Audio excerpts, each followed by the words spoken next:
Hello again, and welcome to an extra special edition of the Creative Talks for here at online from the PumpHouse Theatre. Today, my guest is James Bell, who is the business manager at the PumpHouse Theatre. James also has a background in the creative arts, and I'm sure he's going to share some stories about his life in the performing arts with us. But first of all, James, I'd like to talk to you about the present situation that we find ourselves in. The PumpHouse was identified as a location of interest at the start of this particular lockdown. What effect has that had on the PumpHouse and the people that work there? So thanks, Max. We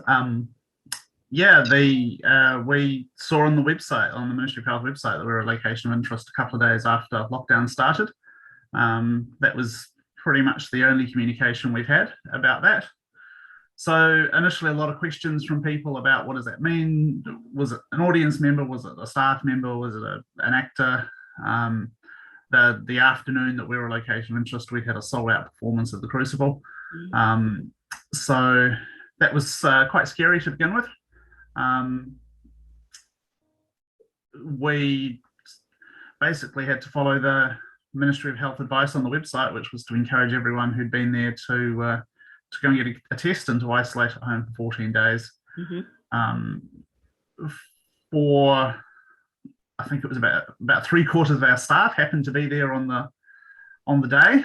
Certainly our permanent office staff happened to be there at the performance in one way or another, and so that meant a lot of them not only had to cope with moving from working at work to working at home, but also the fact that they had to go and get a COVID test and keep an eye on whether they'd had COVID and all of the sort of anxiety that comes with that. So it certainly made for a different sort of a lockdown from the previous ones. So by now, the PumpHouse is no longer a location of interest. So what's the next steps? So we're still closed. We basically have to be closed at level 3 and level 4. So we're still closed for now. There's nobody on site. Everyone's working from home. And before we go back on site, we'll do a bit of a thorough clean of the sort of audience area, because we believe that the person who had COVID, who attended the performance, was an audience member. Fortunately, we've had quite robust COVID practices in place since last year. So after every performance, we sanitize all the seats and make sure everything's clean and tidy. We've got hand sanitizer everywhere. And one of the things we could provide to the contact tracers when we did get in touch was contact information for everyone who'd been at the audience of that particular performance. So all of the processes and the things that we put in place were really useful and sort of proved that we were doing the right things, I guess. Yeah, and certainly it's the kind of practice that's being recommended now. So the PumpHouse is prepared for that. Yeah, absolutely. It's not going to be a massive change. We've already been requiring people to give us contact information when they book a ticket. We've changed our front of house procedures so that people, come in through a sort of quite an orderly fashion, and we try to avoid people grouping up into big groups. There's still going to be a challenge at the new level with the new level 2 rules to operate a theatre, especially with 2 metre distancing. It is going to mean that at level 2 we might only be able to fit about 40 people in the theatre, which changes the landscape for some of our producers. But it's just what we've got to work with. Yeah, and it's working with the producers that's the important thing, isn't it? It's not the PumpHouse that says this show can go on, that show can go on. It actually comes from the producers themselves. Yeah, so we've what we do for every lockdown is the part of that process is to get in touch with all the producers, talk through what the rules are going to be, what that means for the PumpHouse. We've seen on the media other theatres around the country who have put big screens up to block off areas, or they sort of can split audience between the stalls and the balconies and the circle, and of course we don't have that, so we're just one big room, which makes things a bit different, and the way that you come in and out, and we don't have separate bathrooms, and all of those sort of things go into how the PumpHouse can host events at different alert levels. It's basically business as usual at level 1. but again, you don't know how things are going to adapt and change with Delta, and as they sort of as the rest of the country goes down the levels, you sort of get an idea of what might be going to happen for us when we get there. Yeah. So it sounds as if everything's in preparation and we just need the go ahead to get to level 2. Is that basically, right? Yeah. Spending a lot of time rescheduling shows at the moment, and it's sort of a bit of trying to find room in the calendar for people to move and trying to facilitate that. And our team's working really hard to get hold of people who've bought tickets and either offer refunds or transfers, and just trying to keep on top of that and keep people informed as to what's happening. A lot of the producers, they're very reluctant to cancel or postpone if they can avoid it. So everyone's sort of eagerly watching the press conferences to work out when the levels are going to change and then decide what that means for them. Yeah. And then we sort of spring into action and let people know. So he is hoping that in the next couple of weeks we'll be able to spring into action and get some traction on that, because of course level 3 the pump house will still be closed, but at level 2 then things can start happening again. And yeah, the good thing about level 3 is we can come back on site and start the cleaning process and get ready. Some of the maintenance work that Auckland Council needs to undertake, that can happen at level 3. So we can get some of that sort of stuff working. So we're ready to go for level 2. We've got all our systems in place and we can open up, ready to go. What we've seen in the past is that people are quite reluctant to buy a ticket until they know they're going to be able to come. And so it's quite interesting looking at the statistics. I think in the last 14 days, we've sold 6 tickets across all of the shows we've got coming up for the rest of the year, which is not a lot.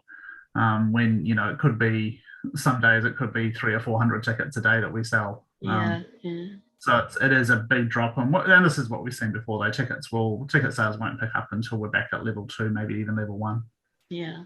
And that comes on the back of 2 sellout shows as well. So it shows that people were ready to be back at the theatre. And there we go. Yeah, I think throughout the year we've seen shows doing really well. We've had Shakespeare in the Park at the beginning of the year was on track to do the best sales they've done in probably 10 years. Unfortunately, they were affected by lockdown. And we've probably had 3 or 4 other shows throughout the year who've done, sellouts or very close to sellouts. People definitely want to come out and see stuff, but they want to do it safely. Yeah, which is understandable. So you mentioned Shakespeare in the Park just then, and I know that you've got a bit of a history with Shakespeare in the Park, because as well as being the business manager, you're a bit of a creative behind the scenes as well as a producer and director. So how did you get started in the performing arts? I can't remember exactly how it happened, but I was invited at intermediate school, or at Wairoa Intermediate School, to help backstage with the school production. So for 2 years there, I helped backstage, changing scenery and so on. And then I just progressed on at high school. Found it a bit difficult at high school to get into the area that I was interested in, which was lighting, because they sort of took the view that if I hadn't done lighting before, that they weren't there to teach me. So I rang up a few theatre companies. I did a show with Maringi Players, did The Lion, the Witch and the Wardrobe, helped out with lighting for that. And then I got in touch with Milford Little Theatre at the time, then became Shoreside Theatre, and helped out with a production at the PumpHouse. And that was 1990, 1991, something like that. And been involved ever since. So lighting was your first love? Yeah.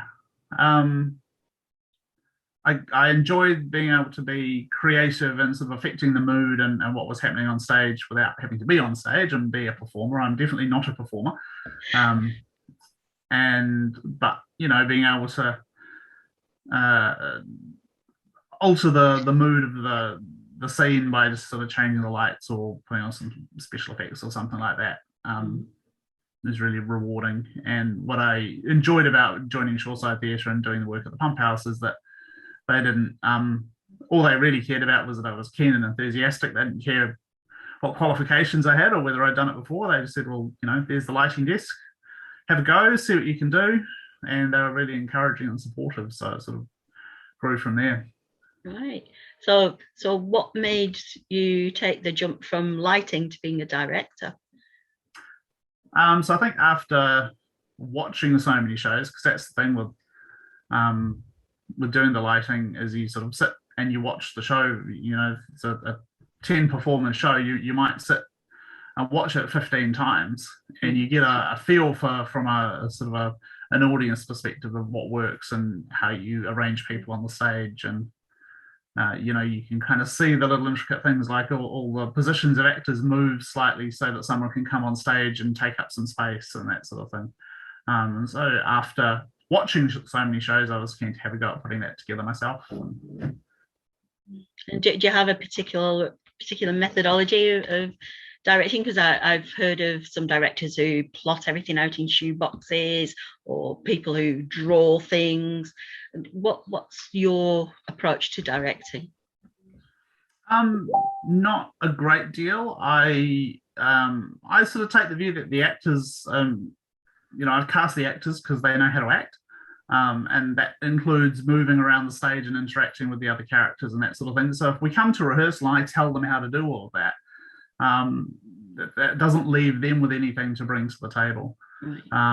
So I sort of try and focus on creating the big picture and sort of the overall aesthetic and sort of plan for how we're going to present the show, and then work with the actors to bring their ideas and their thoughts together, and then sort of try and corral those all together into one sort of overarching vision. Right. Yeah. So you've had lots of experience of directing Shakespeare, and people watching this will probably have been to your productions of Shakespeare that you've done, and you've also directed other genres. I can remember the first play that I saw at the PumpHouse was Abigail's Party, which turned out to have been directed by you. And I know that you've done other slightly edgier pieces like Closer and Proof, and just recently The Crucible. Which type of theatre, genre of theatre, do you enjoy directing the most? Good question. I don't know that I have a favourite or the one that I enjoy more than the other. Because all of the things that I enjoy about Shakespeare, trying to sort of delve into it and work out what's going on and how to present it in a way that's engaging and that people can understand.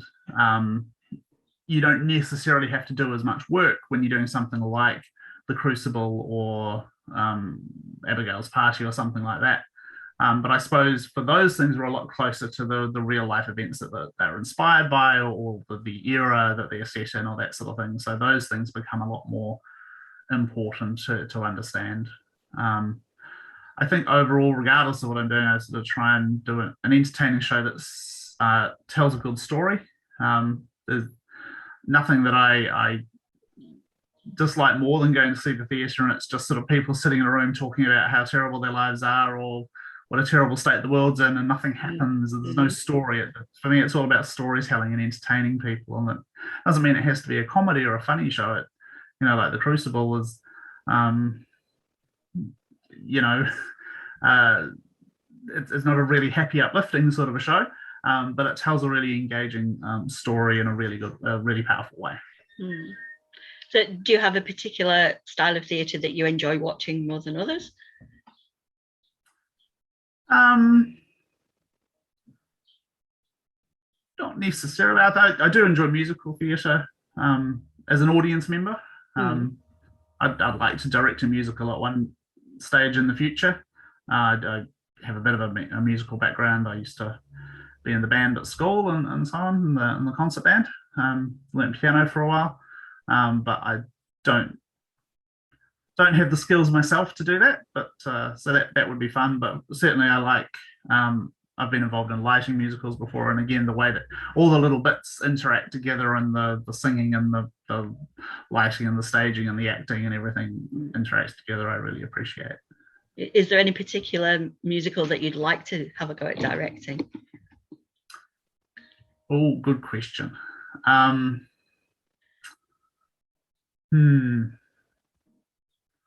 Not sure. Not sure. Not Short list of 3. Short list would certainly include Pirates of Penzance, Joseph and the Amazing Technicolor Dreamcoat. I was in the orchestra for that at school, so that holds a special place in my heart. Yeah, there are others that I'd like to see more than I'd like to direct, I think. But. Right. Yeah. So going back to Shakespeare, is there a particular, history, tragedy, comedy Shakespeare that jumps out at you that you think, yeah, that's my all-time one? Or are you a bit of a connoisseur of all of them? I think Macbeth is probably my all-time favorite. It's just such a well put together, well told story. You know exactly what's happening. Probably Much Ado About Nothing or possibly Merry Wives of Windsor are sort of close behind. Again, they're sort of really well put together, well constructed comedies.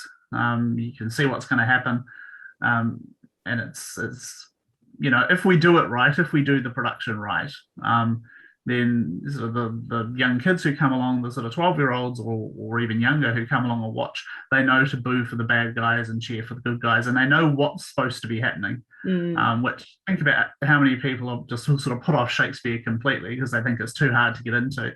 Yeah. You get 8-year-olds figuring out who the bad guys are and who the good guys are.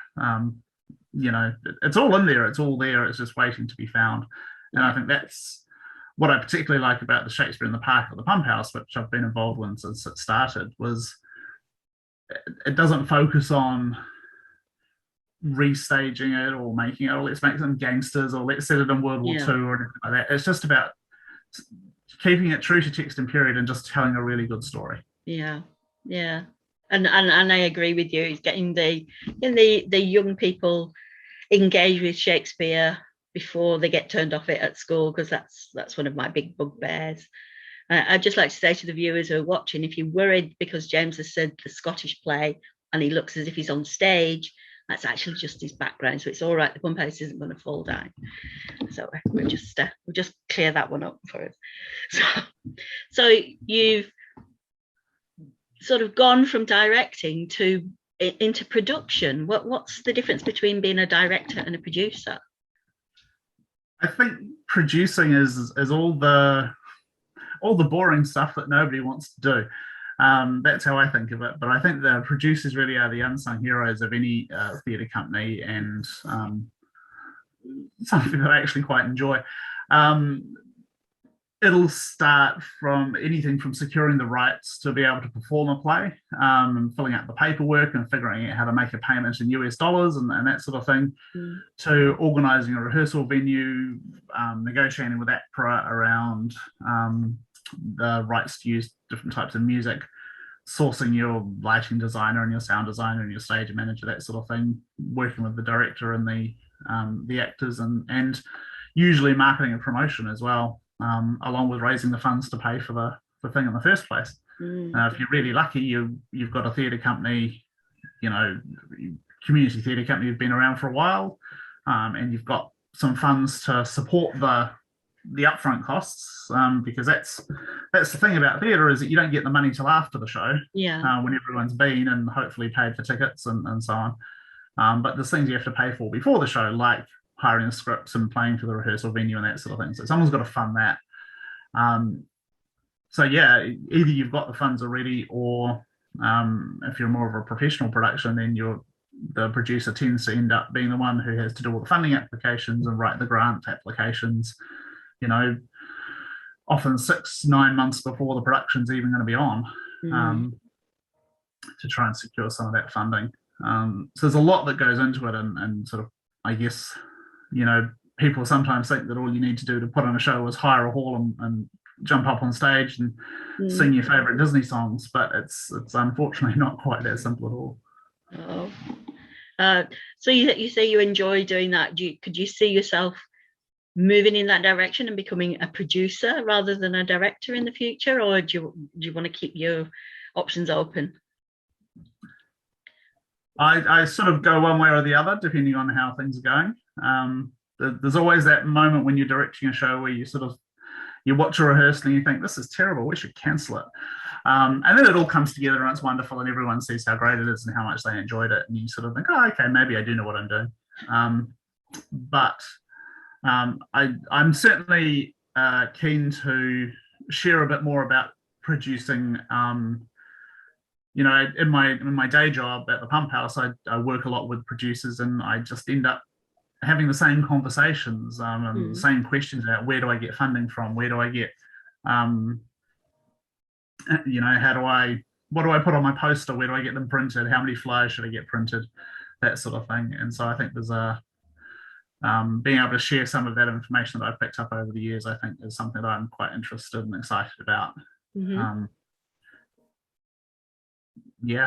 And also working with other directors so that, what I've found is that I enjoy it more when I have a bit of time to prepare. If I'm sort of doing 3 or 4 shows in a year and you just go from one to the next, it can get quite exhausting. But if you've got a bit of time to sit and think about it and do some research and read some books and that sort of thing before you jump into a show, that really, for me at least, improves how much I enjoy it and what we can bring to the stage. Yeah. Have you got a particular play in mind that you think, yeah, one day I'm going to do that one?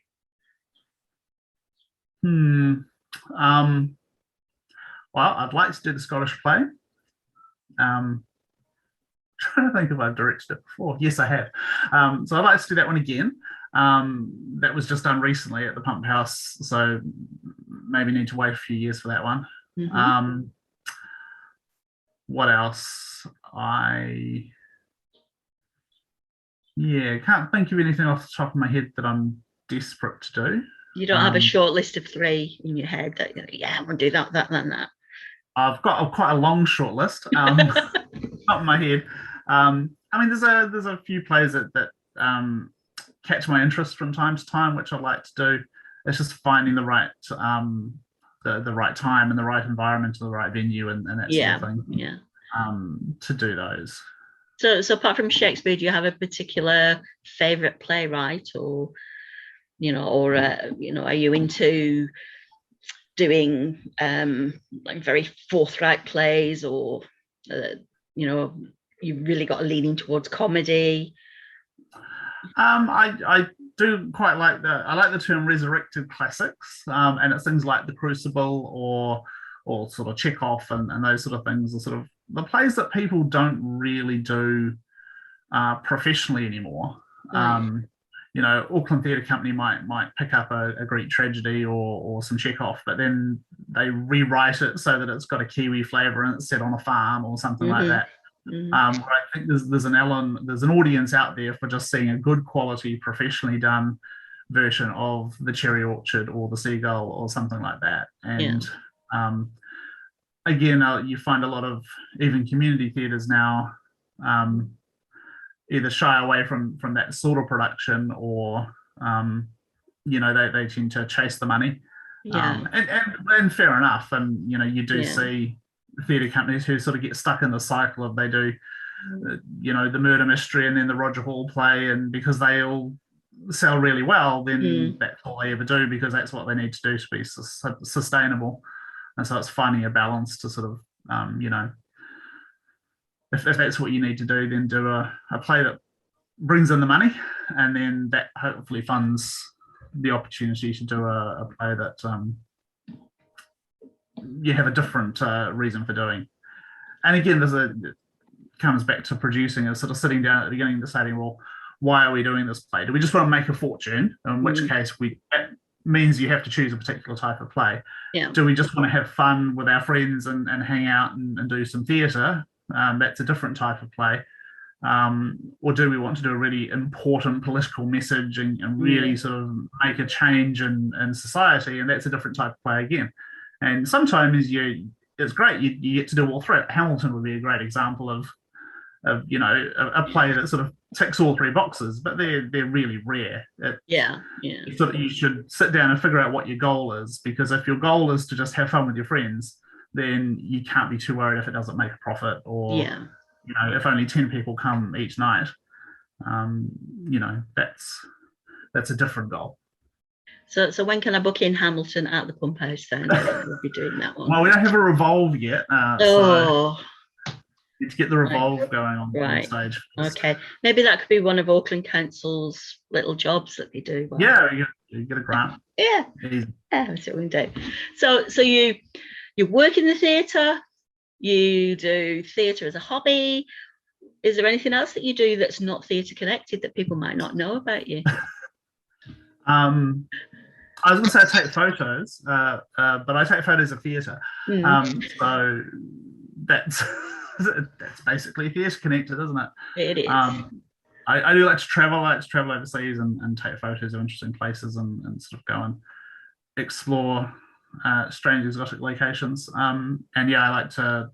I think one of my favourite things personally as a creative person is sort of on the dress rehearsal of the show. It's sort of got to the point where there's not much more you can do as a director at the dress rehearsal point. You can't change too much. So I find it's a good opportunity to take photos of the production as sort of a record of what you created. The thing about theatre is it's sort of you spend sort of 5 or 6 months putting this play together and rehearsing it and so on, and then after a closing night, it's gone. It's just a memory. And even if you can video it, but it's never as good. So to me, being able to take photos and particularly try and capture some of the moments and sort of the interactions between the actors, it feels like a good way of capturing some of the magic of the show. Right. So you mentioned about going to strange and exotic places. Where's the strangest and most exotic place that you've been to then? Oh, good question. I don't know if it was exotic, but I did go to a couple of years ago. Went to the top of Norway in the Arctic Circle, looking for the Northern Lights. Wow! I think it was 20. I think it was New Year's Eve. Anyway, we were out in the middle of a snowy field near the Finland border, looking at the clouds, waiting for the Northern Lights to appear. Which is eating reindeer soup and hot chocolate, which is a bit of a strange. I think it's a bit of a strange way to spend New Year's Eve, but very rewarding. And I got a couple of pictures of the Northern Lights, and so that was a fun adventure to go on.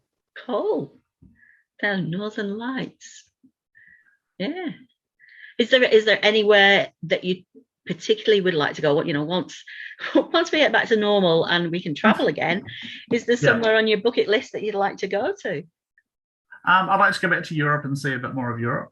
I did a sort of a brief tour with Intrepid through the Christmas markets of Europe, but it was a sort of a whistle-stop tour of only a few major cities. I'd like to go back and see a bit more of Germany and a bit more of Switzerland and sort of France and that sort of area as well, and maybe a bit more of the Scandinavian countries too. I quite like Europe. I have family who come from the UK, and I've been to the UK a few times, but Europe just feels different again. Oh well, let's hope it's not too far away that we can go off and travel again. No, exactly. And it's always fun to go and see theatre and sort of strange exotic locations as well. I've been to sort of the Beijing Opera in Beijing. Ooh. And saw an English language production of A Christmas Carol in Stockholm. Wow. That was really good. And there's a certain, you really do feel like Indiana Jones when you sort of in a country where you don't speak the language and you have to figure out how to get across town to the theatre and buy a ticket, figure out where to have dinner and see the show, and then how to get back again to your hotel at the end of the night. I mean, yes, you could just sort of whip out the credit card and get a taxi, but it's more fun to try and do it on the subway or whatever. Yeah. Nicole. Didn't realise that you'd sort of gone out and put yourself at the mercy of the locals there, because Swedish and Norwegian and Finnish are notoriously difficult languages. So, yeah. So they do also English there. Yes, yeah. Which is, I always think I'm glad that I was born English and that I speak English, because I don't think I could learn another language. So I'm grateful when they speak that. So besides keeping things going remotely, is there anything that you've been doing during lockdown to keep your brain ticking over? Been catching up on a few TV shows. It's always fun. What else have I been doing? That's about it, really. It was handy, I suppose, because you always get to, as I mentioned before, you get to the end of a show and you sort of feel a bit exhausted, and so you need a bit of a break. And so there's almost an enforced break after the end of the Crucible before starting work on Shakespeare, which is what's coming out next. I'm directing Two Gentlemen of Verona. So we're just looking at how we're going to be able to audition for that without being able to get together because we're in lockdown. So that's always a challenge. I should imagine the logistics of that would be harder than the normal, because I know how hard it is to get people to auditions and then to rehearsals. But if you're actually starting that in lockdown, that's going to take a lot of planning. So that keeps us busy. So that's about it. And it's a good chance to sit down and go through all of my photos and sort of sort those into order, and there's constant tension between trying to be organized and tidy and being a creative person who just kind of throws things wherever and says, I'll deal with that later. That's my excuse too. So do you have any advice for people who, because creatives, especially in lockdown, of things that they could think about, do, help them to get through the next few weeks before we can all gather together again in a theatre? I think it is a good time to do, the planning side of things, the sort of the paperwork. It sounds really boring, and it's the venue manager of me, but it is a great time to write your health and safety policy. It's the kind of thing that always gets forgotten, but you could sit down for an hour over Zoom and figure out what are all the things that could hurt you or that other people while you're performing a show, write it down, and then it's done, and you don't have to worry about it ever again. And that's the kind of thing that you can do now when you can't go out and rehearse, or you sort of can't get together. Do the paperwork, which is just as important as learning your lines or choosing the right play. Well, thank you very much, James, for your talk. It's really informative about what goes on behind the scenes and how difficult a job it is to actually get a show into a theatre and in front of an audience. And there'll be lots of people out there that don't actually realise things start 6 months before they appear on stage. So it's really, really good insight into that, and from personal experience as well. people know that that's genuine and nobody's making it up. So thank you very much for joining us for a creative talk, and hopefully the next creative talk I do, I'll be able to be in the theatre and do it from there. Thank you. No problem. Thanks.